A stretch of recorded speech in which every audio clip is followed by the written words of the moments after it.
Ignition sequence start. 6, 5, 4, 3, 2, 1, 0. All engine running.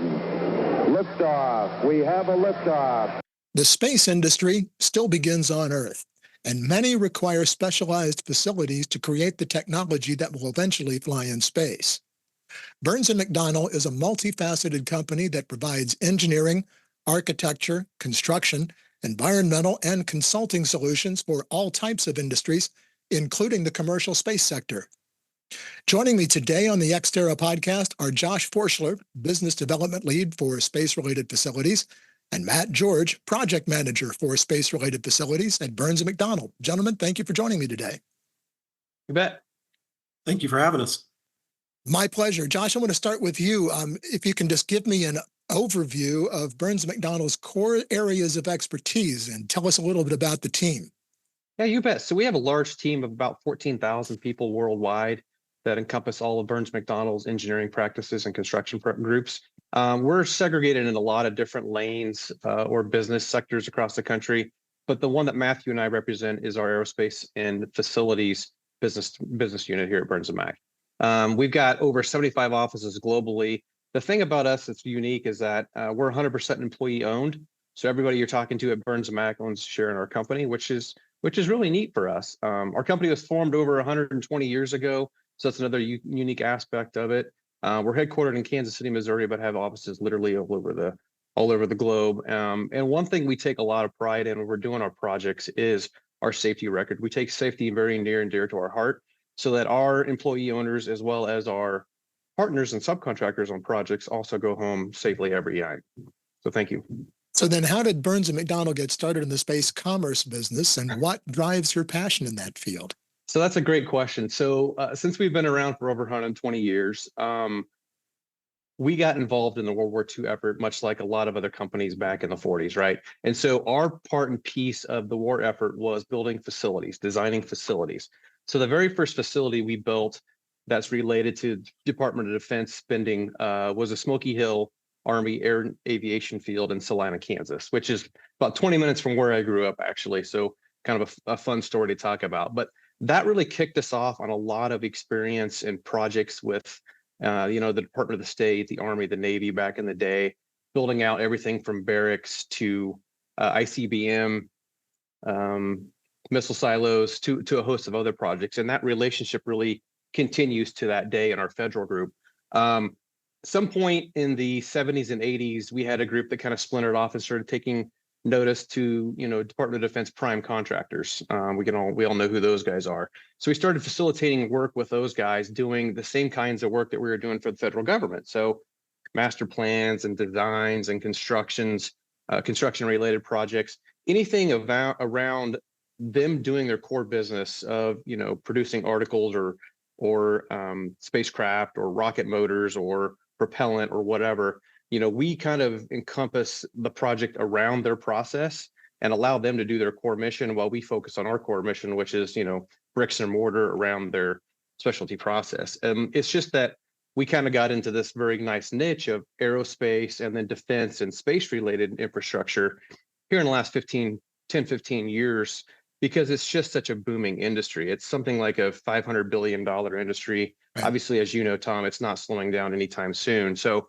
we're just excited for what this market offers Burns & Mac, and there's enough specialty things in this market that require our specialty expertise and services. We're talking about, special thermal vacuum chambers that test flight hardware or shaker tables that, that everybody needs to make sure they can understand, or that make sure that space components can withstand the rigors of launch in the hazardous, environment of space. So that brings together a whole different, dynamic of what's involved with buildings, from, not just the doors and windows you think about, but skip barriers that we'll get into later, or liquid nitrogen systems that are used in those thermal vacuum chambers. So it's a fun place to work. We're going to talk a little bit about our partnership with Intuitive Machines. They just landed on the moon last week, as we're all proud. And we did a lot of collaboration with those guys and had a lot of fun working with them hand in hand to develop really what they needed to do their core mission and test their engine and and do their day-to-day business. And so that's what's fun about this, and that's why we're in this business. It's an exciting time. I think Matthew and I are probably both self-absorbed space nerds from our youth, right? So this is fun for us. Matt, I want to bring you into the conversation since it looks like you're joining us from deck on the Enterprise D, I think. Yeah, that is a space I built. Yeah. Well, I won't go there. Who are the company's target customers, Matt, and especially within the space commerce domain? And secondarily, how does Burns McDonnell contribute to the space commerce industry? What kind of specific services or solutions does a company offer to clients in the space sector? Our clients range from the large prime contractors that are in the DoD space and defense, all the way to brand new startup companies. We don't really have a demand to say we only do large projects or we only do small. We work with everybody, especially clients that we believe in. We're an employee-owned company. We care about who we work for. I kind of have to go back and sell my team on who we're going to actually work with. We're also super busy right now, but we want to work with innovators and people who are doing interesting things, people who are doing things that are fun and new, and things like unprecedented projects are really, really something that gets my heart racing. As far as how we're contributing to the space commerce industry, that is these people, these unique thinkers who are, whether they're a CEO or engineer of a company, they need someone to help them put the realities together. They are dreamers and they are doers, but they're not necessarily door installers, or they don't know how to bring, cryogenics to their TVAC chamber, or how to make sure that their skiff space gets accredited accordingly. So we provide that experience and that talent and that care to do the things that they need, even if that's a vertical welding pit for a rocket inside a Cold War factory. So as a project manager then, Matt, what kind of background do you bring into that realm where you know all about that stuff? Well, I started in construction as a day laborer in 1996, and eventually got to a point where I was a carpenter and a carpenter's foreman, and I started working at military facilities just as a carpenter's foreman, and eventually moved into skiffs, and I've done a bunch of things. There was the recession there too, so I've kind of got a broad background, but I always kind of stayed involved with space and industry. I spent a number of years as a contractor for one of the country's largest space contractors. And, the funny thing, Tom, is, 10 years ago, it was kind of one of those weird things where people just said, leave Matt alone. He's doing his weird thing. We don't know what he does, but he's making money or whatever. And now space has become this really important thing. And we're trying to, as an industry, train more and more people, including bringing trades in and making them understand that, we will need space-minded plumbers. Right. So I guess I kind of fell into it, and it was a niche that I fit with, mostly because I'm a bit of a space geek, and I really like complicated things, and I really like doing things that maybe no one's done before. Josh, let me come back to you, and let's talk a little bit about how the company approaches sustainability and environmental considerations in its projects. Yeah, you bet. So we've been involved with sustainable design for decades, even before, LEED is obviously the most popular ratings criteria that's out in the country right now. We were doing sustainable design for years, and I think that's just kind of inherent to our culture at Burns and Mac. And some of the early projects were just water treatment kinds of processes that really had sustainability in mind then. But to this day, we've got over 200 LEED accredited professionals, myself included. We've done countless LEED projects. We also take into consideration other sustainability and environmental consideration accreditation. So like Green Globes is another one. Green Building Council has a number of local chapters. Florida's very active one that we are getting into a lot, obviously with the work down on the Space Coast. But, really we're trying to bring that mentality to every one of our projects, regardless if it's going to be a LEED accredited project. It's about reducing operating spend, being, good stewards of the environment, reducing carbon footprint for all of our clients. And especially when we get into these larger projects where there's a host of buildings involved, the campus, any little thing that we can do really helps these clients, capture their sustainability goals. In addition, it's becoming more and more important to these publicly traded companies to release their ESG reports, environmental steward and guidance reports, I think is what it's called. And so part of that is a continuous eye and effort towards reducing carbon footprint and doing more sustainable designs in their new building while improving existing buildings that they may already have on site. So it's just something that's, again, one of the cultures and ethos that we have here at Burns and Mac. What kind of governmental regulations are you looking at, and how do you stay on top of that? Because it seems like every time you turn around, there's a new environmental regulation of one kind or another. So that's the fun part about here. I sometimes equate this. My job as sales or business development is I'm a caddy, and I've got a big golf club bag here next to me, and I pick out the right iron, the right wood for the project. But I can go back over here, and we have a whole environmental group that their whole core job is to just stay up to date on those kinds of regulations and rules. And so I'll call them up and say, hey, we're in the state of Mississippi for this job, or hey, we're in Florida for this job in this jurisdiction, in this air district. And they're the ones that are up to speed on all that. So it's not a matter of, Matt and I's team knowing every environmental hazard or rule across the country. It's about knowing the right person on call here at Burns and Mac. And we've got, engineers, environmental scientists, we got archaeologists on staff. So we really can run into a wide variety of problems in the field, but then have solutions at a phone call away, which makes it pretty fun to work here. Matt, you talked a little bit ago about some pretty technical things that you work on when you're designing facilities. Can you highlight any of the innovative technologies or approaches that Burns and Mac employs? Yeah, I'll touch on a few things, Tom. Of course, there's going to be a few things that we can't talk about due to the nature of our clients, but something that we really love to use are things like BIM modeling. So allowing a client or a tradesperson to fly through a model of what their building is going to be and what their space is going to look like. It gives them an idea of how to figure out clashes where one pipe might run into the other, that kind of thing, as well as give that client the ability to visualize what their space is going to look like and make changes from there. So, we do 4D scheduling software. So there are a lot of fairly technical things. I don't know how much I want to get into the detail of them. Sure. Because they're so technical, but we do some really neat things with like virtual and augmented reality and fly-throughs, not only for the customers, but also for our own internal designers and for the trades that are actually out there building it in the field. And that is a game changer in the last maybe 5 years. I think it's become more and more of a thing.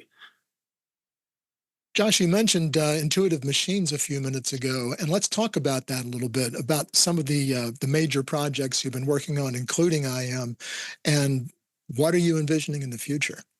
Yeah, you bet. So obviously, they had the soft moon landing here last week, and a week before that, we had a great launch party down in Florida to see SpaceX left their lander on the way to the moon, Odysseus. So that was really fun. So what was great about that was when we got together with those guys in 2021, really talking about what new facilities they were going to need, we learned through the process that at the time they were developing their own rocket engine for the Nova Sea lander.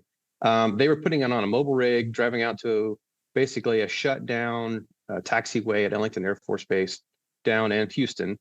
And they'd take 12 hours and maybe get one test because of all the prep time, driving it out there, data analytics, and trying to get all that data and obviously the cryo fuel out there. Well, they basically said, hey, what can we do to come together, think about this?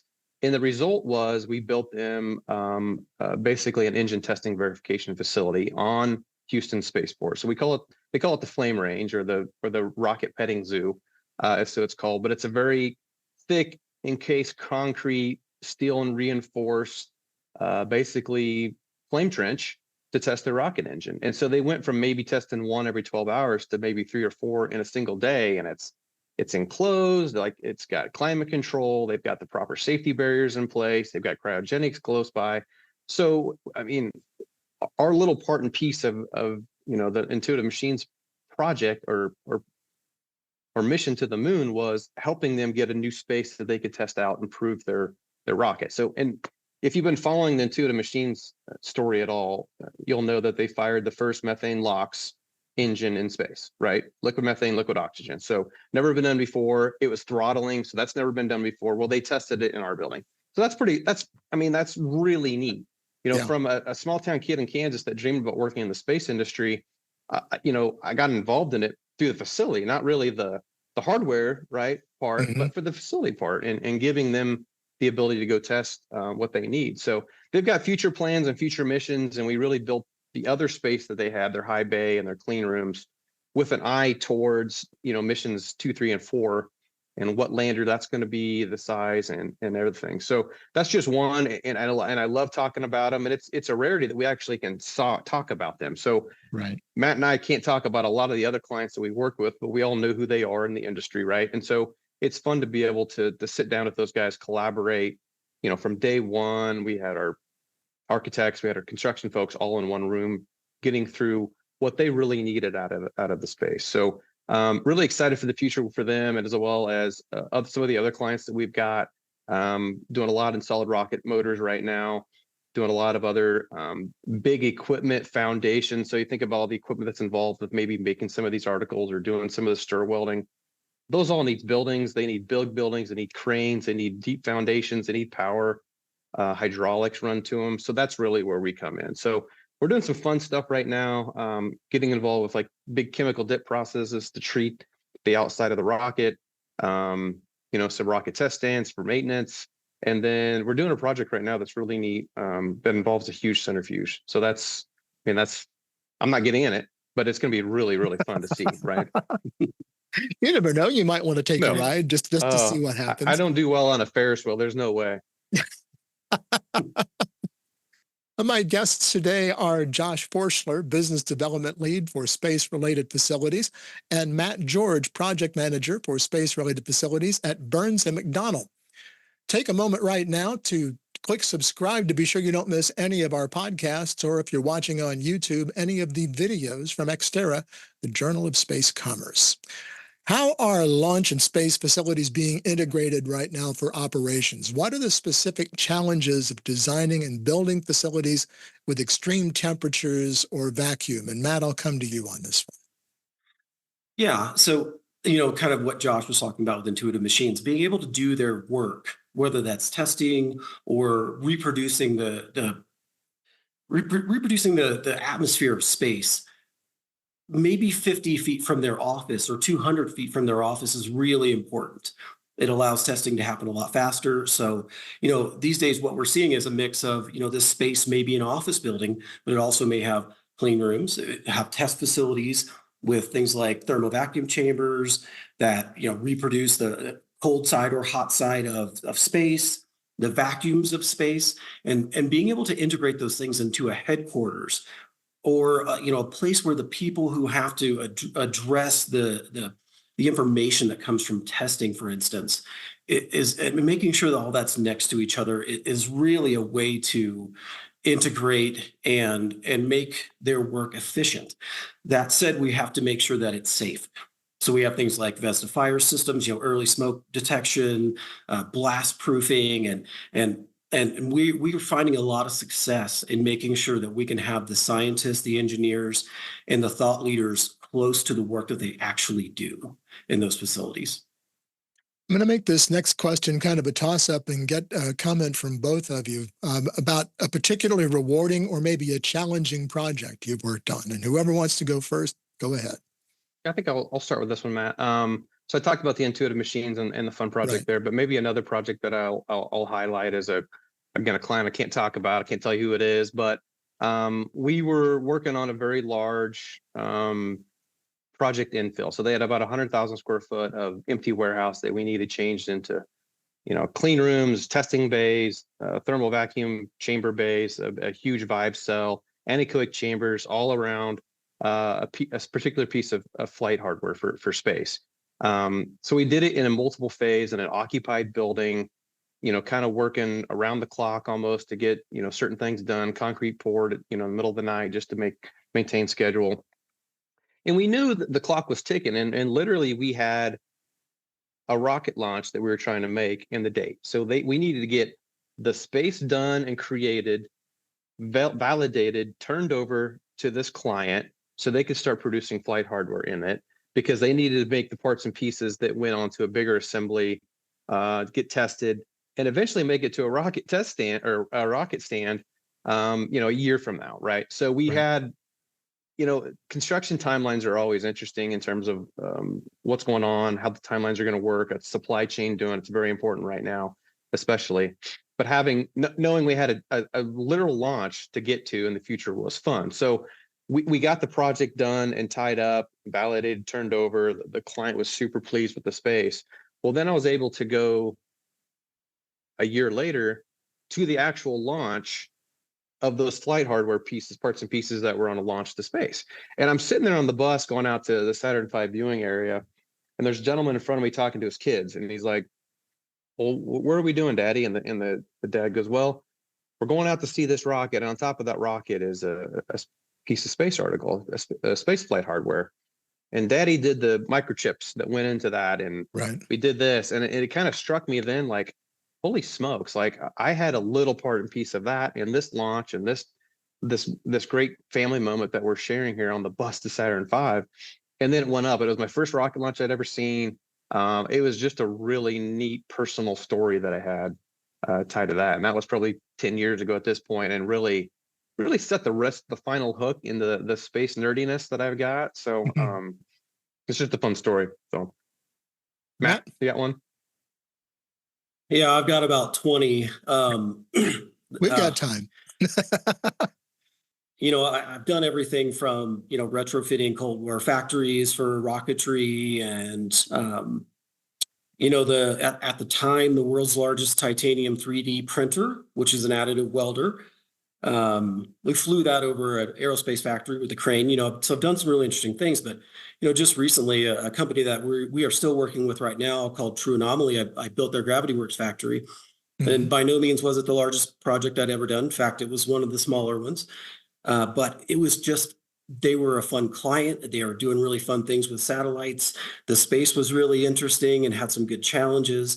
And the client was someone who was really good to deal with, which is great. Sometimes dealing with these small or mid-sized clients can be more fun, and even sometimes more challenging, but generally I would say more fun. So I have a lot of good memories of building, helping them get their satellites, which are, I believe their launch window opens on March 1st. So they are on the SpaceX rocket right now.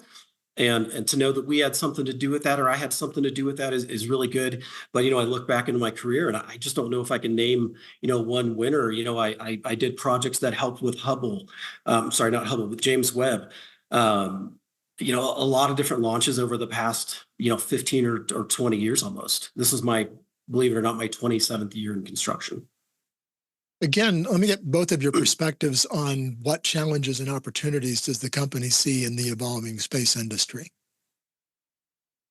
I think I could start on this one, Matt. I think I mentioned it maybe in the just the previous question, but generally a problem or a challenge a challenge right now in the construction industry is supply chain issues. So if a company is planning, again, if they've got a launch site or a launch date in the future planned, and they need a new building to make that article to get to that launch date, the thing that's going to disrupt their schedule is probably electrical switchgear for the building. It is a year to 18 months out right now. If you want to go order, if you're ready to order it right now, and you knew exactly what you wanted for specs, the supply chain is a kind of a crippling the overall construction environment right now, the whole construction economy right now. So that's really the tough part that I see right now. And the opportunity, to overcome that challenge really is a kind of a collaborative. And what we feel like we have the best approach to construction is a design build approach, where we're going to start thinking about construction day one, not at the end of design. So we can maybe order that equipment while we're still designing the rest of the building and try to get that timeline shrunk to make that launch day. So really that's kind of how we're seeing a lot of our clients overcome that challenge of supply chain. And it's steel, it's electrical panel boards, it's a switch gear, and it's a host of other weird stuff. We had a while there where we couldn't find roof fasteners that were approved by FM Global, which usually insures a lot of these space companies. So it's weird stuff. So having a construction arm like we do, be able to keep tabs on all that and have, multiple areas to purchase equipment from and commodities from really helps. And we pass that knowledge along to our clients. So Matt, I know you got some more. I just want to just interject because it's interesting. You mentioned the electrical stuff. My wife works in new home construction, and she had several closings that were held up. People couldn't move into their houses because they couldn't get occupancy certificates because they couldn't get the electrical boxes to put in the house. Yeah, they probably had a temporary setup, and we're doing that in commercial buildings right now. We're trying to find used gear just to get us carried over to a certain time point where we can have the real gear, and then we get that final condition or certificate of occupancy for the building. So, Matt, outside of what Josh just said, which is really the biggest challenge right now, but to add to that is more of a maybe a less tangible thought here, is that this space industry, this new space race that we have, is full of these innovators and people who think differently, and people in a good way, and people who they may not necessarily know how to achieve what they need to achieve from a facility standpoint. And sometimes coming in and figuring out what's realistic, what can be done with the pressures of supply chain, for instance. It's worth noting that we're on this precipice. We're kind of right here technologically, and we're looking and we're going, hey, we're so close to, let's say, fusion, right? And I need a ton of power for my magnetic rail spinner or whatever it may be. And I think that is a troublesome place to be, because we can see that immediate future, but we have to sometimes, sit with the owner and go, this is what we're capable of today, and here's how we can maybe prep for that future technology tomorrow. So sometimes just reality is the biggest problem. That said, outside of supply chain. And that kind of really leads into what I was looking at next, which is about emerging trends in facilities designed for commercial space operations. How will they need to adapt to meet future needs, and how do you see the development of commercial space facilities impacting the world? You want me to start on that, Josh? That's a great question. I think one of the answers is in the question you said. How are they adapt? I think you have to build adaptability into the building.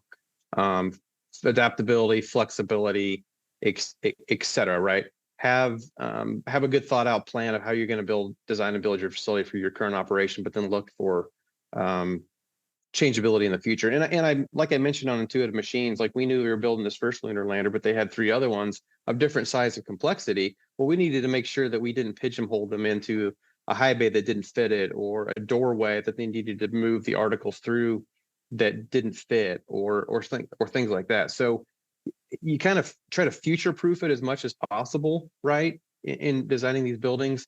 And that really becomes hard when you're talking about existing facilities, right? Maybe they've got an existing factory, they just need to get retooled for a new program. Like, well, how do you still build in a little bit of that future proofing in that existing building when you have an existing skeleton or a column in the way or something? And so getting together with your design team and your construction team to kind of talk through how the material flows in and out of your space and through the different testing regions, and getting those ideas on paper and starting to think about those in a collaborative environment really, really helps for that. So Matt, I know you got some others. Yeah, I mean, we are seeing in the space economy the hints of what is to come and what is actually realistic. Things like large scale projects that can, produce, spaceships. I know that sounds a little bit too in the future, but I don't think we're that far out when you think what Sierra Space is doing right now. We also have companies like, going in and working on how to do space mining, space cleanup. We have a lot of debris in space, so I think that will be a big focus coming up. I also think that space traffic, to ensure we don't have collisions, is going to be something that's coming down the pipeline.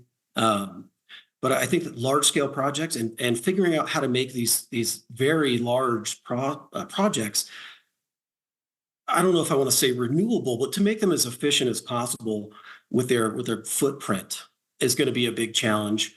And another big one is we are going to have to focus on the workforce and having them be space minded. Right now, if you walk up to your average carpenter, they are not going to believe that we may need space carpenters in the next 10 or 15 years, but we will. And they're not being told that. So some of those challenges, cleanup, figuring out material usage, which would be space mining, large-scale facilities and making sure that we have the right people to do this work. We're just about out of time, gentlemen, but we ask all of our guests this last question, and I want each of you to look out, if you would, over the next 10 to 15 years in space commerce and the role of Burns and McDonnell in that, and tell me what you see. Well, I think that's a good way to wrap this up. I think an early involvement with the companies and programs that you're engaged with. So that's not only the architects, engineers, constructors, but it's also the client, maybe the program. Early engagement with that to really get all the ideas on the paper at one time really helps. And again, trying to think about the future, trying to future-proof it, and really respond to what program challenges are brought to you, and be able to have a program and a plan to go attack what's coming up. I think we excel in a design build environment where we can have that kind of construction chat early on in the process, and be thinking about supply chain issues, be thinking about constructability of these projects. And so where we see ourselves in the next 10 or 15 years is continue to do highly innovative and fun projects like Intuitive Machines or some of the other projects we've talked about here. It's going to become more and more prevalent. There's more companies doing it. The privatization of space has only amplified that reach for us in the marketplace. And so it's a really fun place to be. I think another thing that we're going to see in the next 10 to 15 years is maybe more of, we'll say the facility-minded people being cleared into a program, right? Usually the client or the DoD prime is cleared into the program with the government or whatever they're doing. But to have the facility-related folks be cleared as well, so they don't need to know about the program. They need to go into the space and look at what the bones are and figure out, all right, if we got to build this space article a different way now, what's the space got to change into? So having, again, a more of a collaborative environment with our clients is really what I want to see in the next 10 or 15 years. And so more rocket launches, more fun factories, more cool stuff to talk about in maybe 5 years from now. How about that, Tom? Sounds good. Matt, do you have anything to add? I'm going to go 15 years from now, Tom. I'm just going to be a little bit wild here. Spaceships and the factories to build them. Rockets likely only carrying humans, people who can only withstand a certain amount of G-force, and the rest of space payloads going up with basically rail guns or something like that. I think in the next 15 years we're going to see huge change. We see the smartest people and the most innovative people in the world coming into the space industry, and I can't wait to build stuff for them.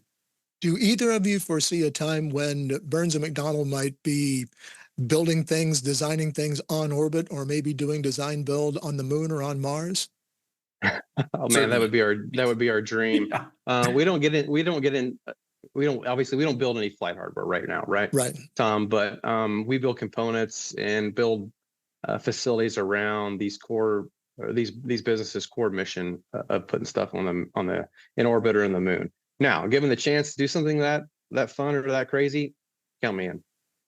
Yeah, agreed. Gentlemen, thank you. We'll stay on our Space Hilton and go visit it in person. There you go. I'll be in the next suite. Gentlemen, thank you so much. It's been a great conversation. I really appreciate your time today. Thanks for having us. Thank you so much, Tom. Appreciate it. Josh Foerschler is a business development lead for space-related facilities, and Matt George is a project manager for space-related facilities at Burns and McDonnell. And that's going to do it for this edition of the Ex Terra Podcast. You can subscribe to the audio version of the podcast on Spotify, Apple Podcasts, Google Podcasts, Audible, and many other popular podcasting platforms. Be sure to click subscribe so you don't miss any of our podcasts or any of our other videos. You can also get daily updates on space commerce by subscribing to the Journal of Space Commerce on Substack at www.xterrajsc.com. And one thing more, be sure to connect with us on LinkedIn and follow us on X at xterrajsc.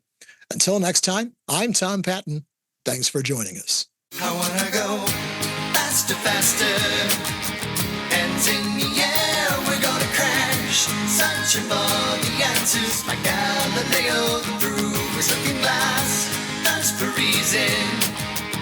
Our dreamer's eyes we gaze into a sense of purpose, know my view. Like finding water on the moon.